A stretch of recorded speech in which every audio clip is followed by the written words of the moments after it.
that we at Industrial Bank help them to learn about financing, so we can help them to build wealth and build knowledge.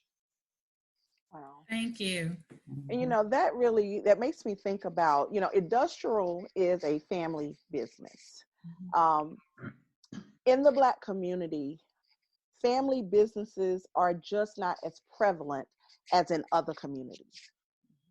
I just believe that the family business is the hallmark. It is a key component to building and sustaining generational wealth.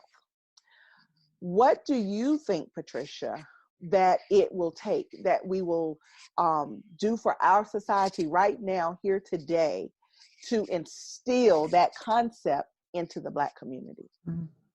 Well, in general, most family businesses do not last beyond the third generation, because the first generation works extremely, extremely hard because they were from the early 1900s and that's what they had to do to survive.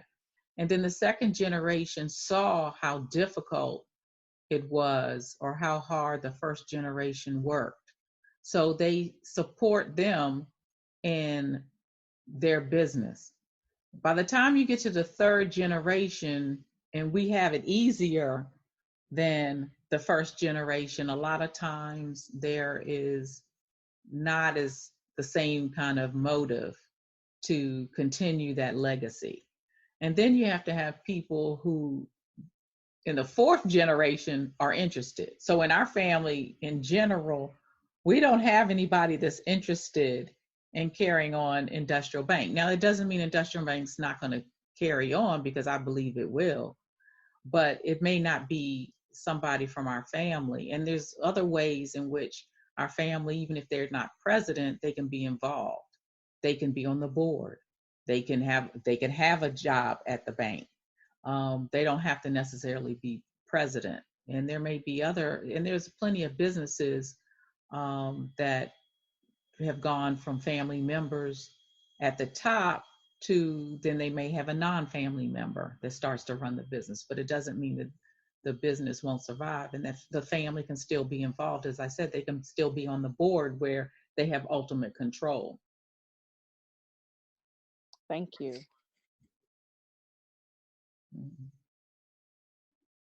Okay, Sharon, I thought you was having the two-part questions there.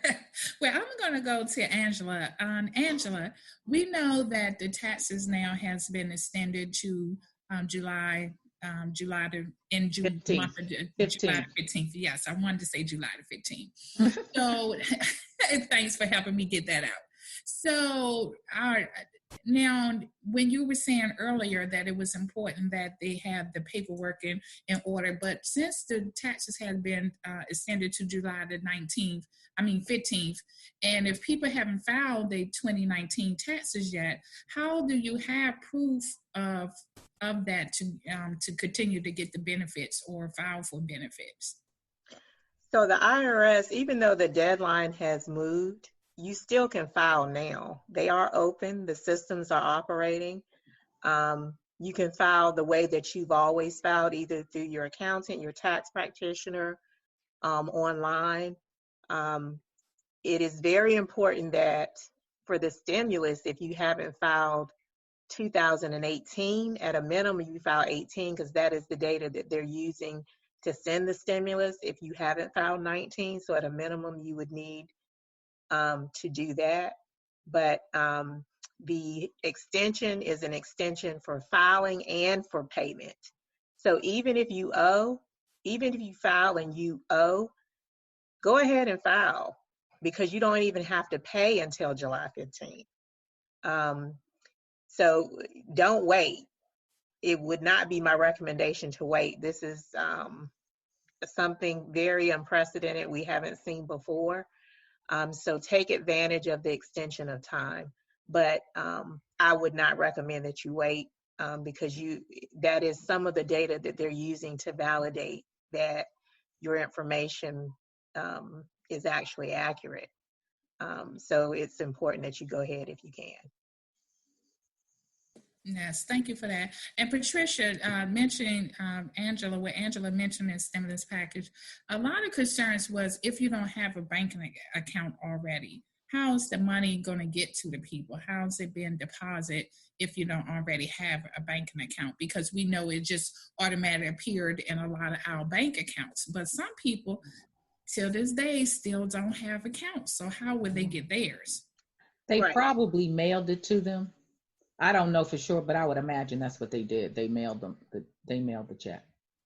Angela, That's correct. If you don't have a bank account, they will mail it. If you used a third party and you didn't pay tax prep out of your refund, they will send the money to that provider, to that neutral third party, and that neutral third party will send you a check. If you have moved, there is a tool at www.irs.gov. You can go there and provide your updated information, or you can file an 8822 form to update your address. But you want to make sure you get the most recent information to them, because they will be attempting to send that stimulus money out. The goal is for people to get the money and spend it so that the economy can continue to run. thank you. Great answer. Mhm. All right. So my last question before we go to break, Angela, I'm going to direct it to you because we've had this conversation before. It's common for individuals to have a home office, and that is pretty clear as to how you will divide that for tax purposes, depending on the square footage that you use in your home for your office. But we touched on when you have a whole separate property that you use completely as your office space.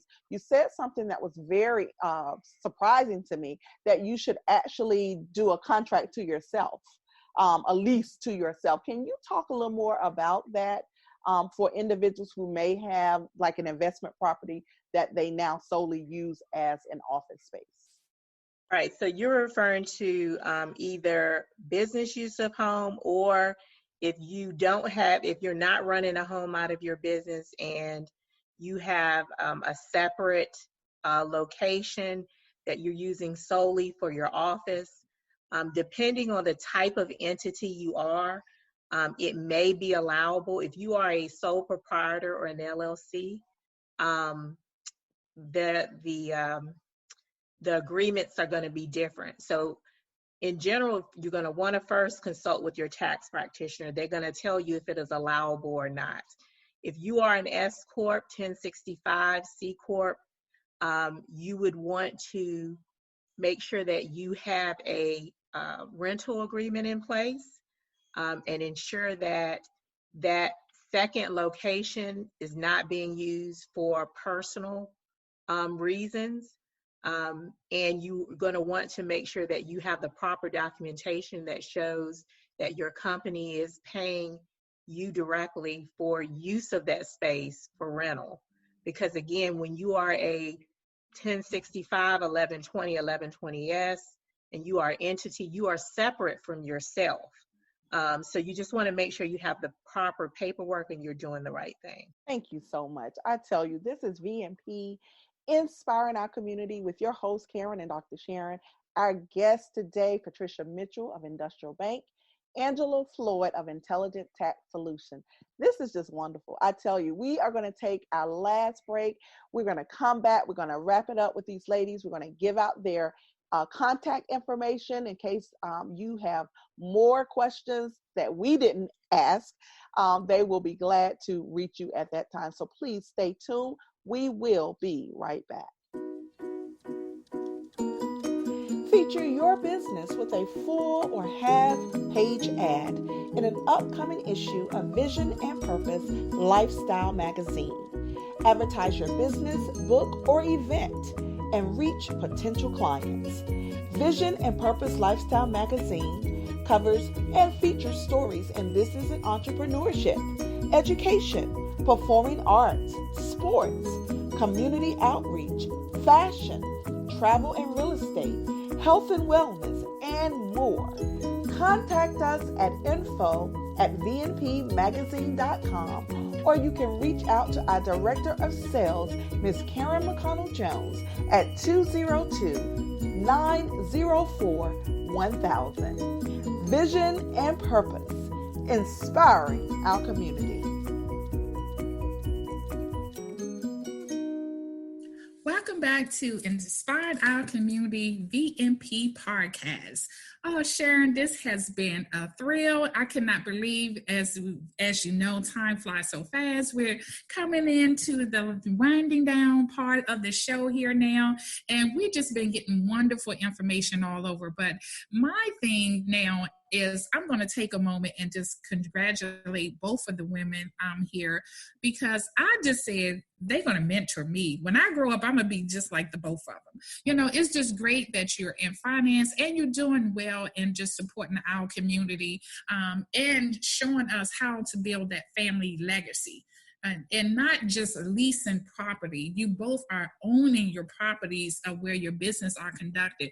I know, Angela, you just bought a new Perkins yourself, and I know Patricia, Industrial Bite, just bought a new Perkins as well. So starting with Angela first, can you explain why is it so important from us as Black business to get away from leasing to owning our properties? The leasing part is just I would say for small business, a starting point.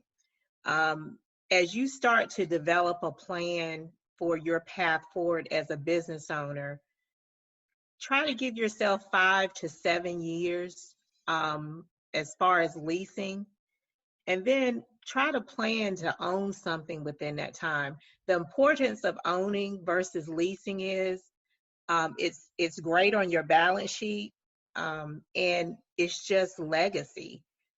Just think, you work 10, 20, 30 years in running a business, and you get to your 20th or 30th year and you don't own your building. That is heartbreaking. You work all of these years and you have nothing to leave to your children and your family and your generations. And if you own your building, it just takes you a lot farther from a financial perspective, and it's just a good business decision, because 9 times out of 10, what you pay for your mortgage payment is much less than what you'll pay for your rent. But it just goes to, you can't report you made $2 and then expect to be able to buy a building. You got to do it the right way, and there's the right way to do it. So that would be my opinion as to why it's so important. Great answer. Patricia? Yeah, no, I agree with everything Angela said. I don't know that I have much to add. It does, like she says, it builds wealth. And that wealth might be for you to pass down to your family, or you might want to use that wealth and that equity for your retirement down the road, just depending on your situation. The SBA does, Small Business Administration, they do have a program, and it's called the 504 program, where they will assist for businesses, specifically for businesses that want to own a property and to occupy it as their business. Mm-hmm. Thank you. And Patricia, you have 30 years in banking. What's so fascinating for me is that you started as a teller. And that's just the epitome for me of the grind. Like you started here and you're here now. So talk to us about, the whole stand with it, because even though this is a family business, you had to inherently love banking. I mean, you wouldn't be in it for over 30 years. If you didn't. And I'm sure it came with obstacles and challenges, but you stuck with it. Can you talk to us a little bit about that? Well, I really never planned to be in banking. I had no plans whatsoever. My first job was at House of Fine Fabrics, and I always loved fabric.